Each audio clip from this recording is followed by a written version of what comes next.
There are lots of different types of meningitis, but it's the bacterial form that tends to be the most serious, in particular, infections caused by the Meningococcus family. The most common strain in the UK and the most feared is Group B meningococcus. It's a rare infection, not least because of the recent introduction of the new Meningitis B vaccine. But last year, there were still 400 cases in England alone, just under half of which were toddlers or babies. My name is Ezra, and I am 3.5. 1, 2, 3, 4, 5. Once I caught a fish alive. So this is Ezra. He's 3 years and 9 months.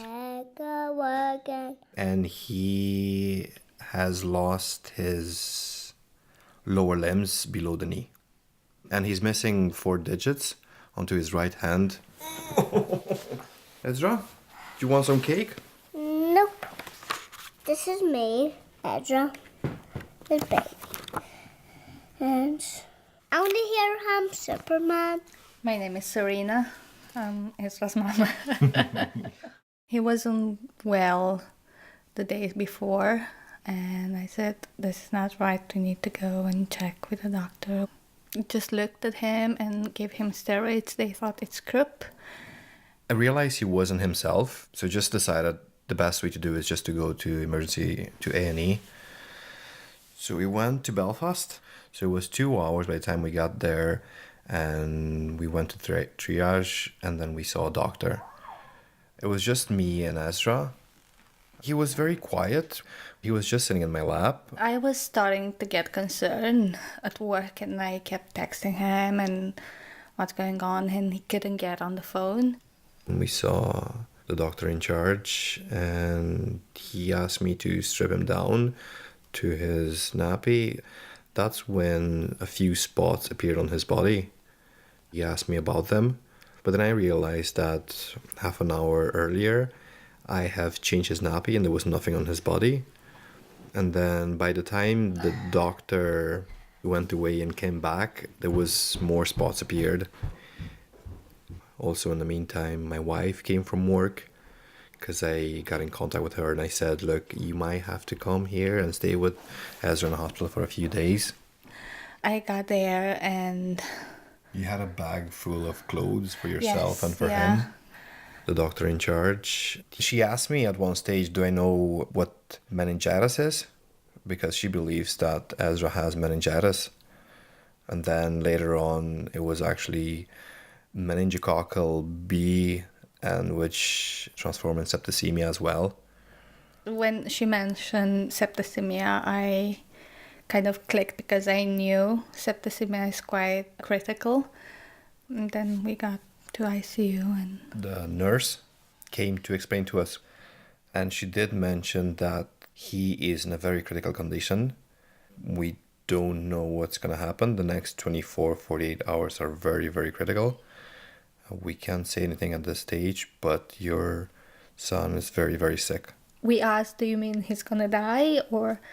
And she didn't say that, but she kept saying to us, he's really sick. The chances were quite low. By 8 o'clock, he was in an induced coma, full of spots by that time. The way the disease progressed was shockingly quick. And nothing can prepare you for that. The trauma was so big that I could not accept the fact that, Ezra is gonna die. Doctors tried different procedures to try to save the limbs, but they couldn't. I think it was 2 weeks after he got sick, we kind of lost our hope. I mean, the miracle is the fact that he is with us. Yeah. But it would have been like a top up to the miracle, the fact that he would have kept the legs at that stage. Doctors said, look, you want to save his life, we need to do this. So his life was first.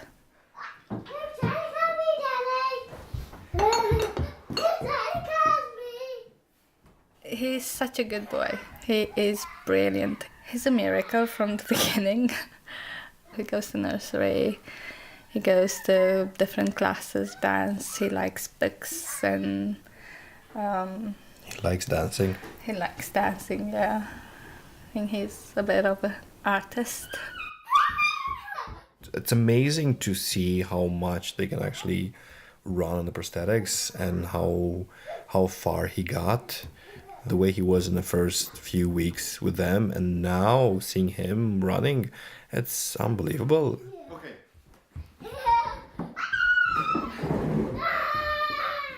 A lively Ezra with his dad Cosmin and mum Serena. Ezra was treated for meningitis B at the Royal Belfast Hospital for Sick Children in Northern Ireland. One of those looking after him was paediatrician Tom Waterfield, who, inspired by Ezra, is working with a team from Queen's University to develop a rapid bedside test for Group B infection, something that's all too easy to miss in its early stages.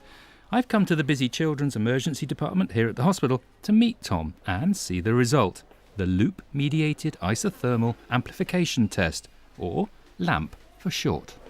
Okay, so come on through. This is our room with all our point of care testing. Thankfully the kit's nice and small so we can squeeze in.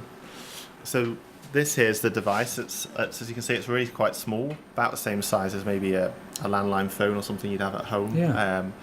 Which means we can take it out of the lab and bring it into this little room to do our testing. So Proper desktop test. the main aim here is all about trying to get results fast. How do you actually use it? We just take a throat swab. You can also use blood and you can use spinal fluid, but we prefer to use a throat swab in children. The particular bacteria we're looking at, the meningococcal bacteria, it releases large amounts of DNA, which we can detect. So you can either get live bacteria and grow them, and you have to wait for the bacteria to multiply. We can't really speed that up. Or what we can do is we can say, well, we'll break open the cells, release their DNA. We're looking for the DNA, not in everyone, but in children who have got some signs and symptoms which could be suggestive that they've got this early signs of this serious infection. And that will give you a result how quickly? We get a positive result typically in under 20 minutes. We like to run it for 40 minutes before we'll say it's negative, just because if there's really small amounts of DNA, we want to give a chance for the test to amplify them and to detect them, if that makes sense. And it's detecting tiny traces of the DNA of the bacteria that's causing the infection. So we can detect down to less than 10 copies of DNA. Typically, if we would have swabbed a child with an infection, they would have millions of copies of DNA present at that time. And to put that 20-minute wait in context, what's the quickest test that you have to confirm that someone's got meningitis infection at the moment?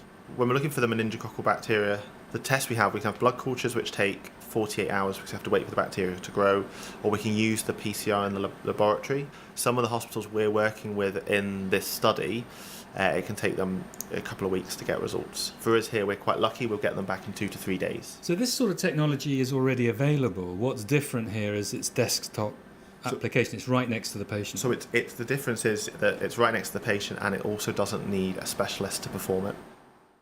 Dr. Tom Waterfield with the new bedside LAMP test for meningitis B that could mean children like Ezra are diagnosed more quickly, but which also could be used to rule out infection in others who might otherwise be given high doses of antibiotics they don't need, increasing resistance.